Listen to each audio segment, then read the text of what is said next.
Alors, voilà, bonjour les amis. Alors, on se retrouve dans ce mardi gras pour voir, un dernier passage de Marc, parce qu'après, pendant le carême, vous allez voir qu'on va voir de nombreux évangiles, mais on ne va plus beaucoup travailler Marc. On est un petit peu à la fin de notre étude de l'évangile de Marc. Alors, on retrouve toujours donc le chapitre numéro 9, les versets 30 à 37. Parti de là, il traversait la Galilée, et Jésus ne voulait pas qu'on le sache, car il enseignait ses disciples et leur disait « Le Fils de l'homme va être livré aux mains des hommes. Ils le tueront, et lorsqu'il aura été tué, 3 jours après, il ressuscitera. » Mais ils ne comprenaient pas cette parole et craignaient de l'interroger. Ils allèrent à Capharnaüm. Une fois à la maison, Jésus leur demandait « Mais de quoi discutiez-vous en chemin ?» Ils se taisaient parce qu'en chemin, en fait, ils s'étaient querellés pour savoir qui était le plus grand. Alors Jésus s'assit et il appela les 12 et il leur dit « Si quelqu'un veut être le premier, qu'il soit le dernier de tous et le serviteur de tous. » En prenant un enfant, il le plaça au milieu d'eux, et après l'avoir embrassé, il leur dit « Qui accueille en mon nom un enfant comme celui-là m'accueille moi-même.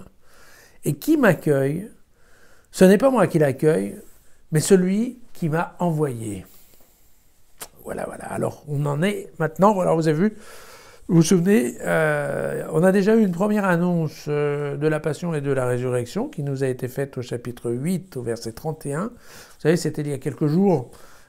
C'était à la suite de la discussion entre Jésus et ses disciples, Jésus demandant « Et pour vous, qui suis-je » Vous vous rappelez de cela. Et bien là, nous avons la deuxième information, enfin la deuxième annonce des temps futurs. Et donc à la fois la Passion, mais aussi la résurrection. Et puis, ici, suit cette anecdote à propos des disciples qui se disputent pour savoir quel est le plus grand. Voilà.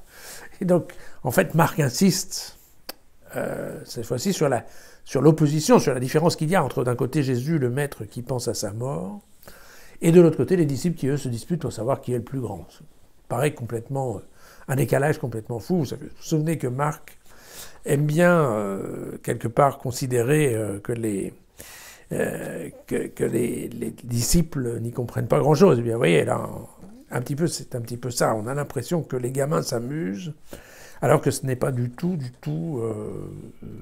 l'état d'esprit de Jésus à ce moment-là. Donc, le maître va évidemment reprendre les élèves, mais il va les reprendre assez gentiment, en fait, avec une certaine tendresse, je dirais même, puisque vous voyez, il va chercher un enfant, et donc il leur dit, voilà, il faut absolument ressembler à cet enfant, et si vous ressemblez à cet enfant, à ce moment-là, vous rentrerez dans le royaume des cieux. Bon, évidemment, alors un enfant, il faut se souvenir qu'un enfant dans le monde de Jésus, ce n'a pas tout à fait la même connotation qu'on pourrait avoir aujourd'hui d'un enfant qu'on considère par définition comme étant un être absolument parfait, au-dessus du péché, ou bien un être, par contre, comment on pourrait dire, un nouveau-né qui serait absolument inoffensif. En fait, c'est pas ça la question. Ici, la question, on parle bien d'un enfant. Alors un enfant, c'est la traduction du terme grec, ce n'est plus un bébé, en fait. C'est un enfant qui est en âge de comprendre, qui est en âge de répondre à un appel, mais il y a cette notion de fragilité, en fait. Un enfant est un être vivant qui a besoin de se mettre sous la coupe d'un adulte qui le protège, en fait. Voilà. Et je crois que je vous l'avais déjà dit, en fait, la caractéristique principale de l'enfant à l'époque, c'est l'obéissance. Voilà. Et donc, c'est bien de cela dont on parle aujourd'hui, avec cette petite pointe de tendresse qu'on lit dans l'embrassade, en fait. Jésus l'embrassa, et donc, en effet, quelque part, en fait, Jésus nous remet une petite dose de sentiment, voilà. Alors qu'a priori, en effet, bon, les disciples n'étaient pas du tout dans ce genre de sentiment, on va dire, voilà. Pourquoi l'enfant? Parce que, eh bien, un enfant même de cet âge-là, c'est-à-dire qu'on considère qu'il est quand même autonome, d'une certaine manière, qui a besoin de la protection d'un adulte, mais autonome dans le sens où il peut décider de faire des choses bien, des choses mal. Enfin, ouais. Et eh bien cet enfant, par contre, on considère qu'il n'est pas encore capable de vengeance, qu'il n'est pas encore capable de violence. Voilà. Et vous vous souvenez que toute une certaine partie du prêche de Jésus a à voir avec, ne pas rentrer dans le cycle de la violence. Celui qui prend une baffe sur une joue, il faut qu'il tende l'autre, d'accord? Et donc là, typiquement, quand on va choisir un enfant, typiquement Jésus pense bien à ça. C'est-à-dire, en effet, un enfant, par définition, n'est pas encore violent. Voilà, il va connaître la violence un peu plus tard, au moment de la puberté, au moment où il va commencer à faire le coq en tant que mâle et en tant que militaire, peut-être. Quand il aura besoin, pour des raisons de dose de testostérone, d'affirmer sa virilité. Voilà. Mais avant ça, en fait, l'enfant est globalement est pas tellement violent. L'enfant normal, bon, évidemment, il y a des exceptions, mais enfin, globalement, c'est pour ça que Jésus va chercher cette image de l'enfant. Voilà. Bon. Ce qu'il faut voir, c'est que je pense que, bien entendu, l'enfant... Alors, Luc et Matthieu vont reprendre ce passage-là. Matthieu insistera en disant qu'il vient de se faire petit comme un enfant, et puis Luc, lui, dira, voilà, le plus petit, voilà le plus grand. Voilà. Et globalement, cette image est reprise par les trois évangélistes. Voilà. Moi, je pense qu'au-delà de cette attention sympathique sur l'enfant, en fait, ce qui me choque un tout petit peu dans cet évangile, voilà, c'est cette futilité, on va dire, des disciples, dans un moment où quand même, bon voilà, alors, il est évident qu'ils ne comprennent pas, ça nous est bien expliqué, ils ne comprennent pas. Quand Jésus leur dit, vous inquiétez pas, en fait, je vais mourir, mais je vais ressusciter, le Fils de l'homme va mourir des mains de l'homme, vous voyez, et je vais ressusciter. En fait, effectivement, les disciples, comme personne, n'ont jamais croisé quelqu'un qui leur dit « vous inquiétez pas, je vais ressusciter ».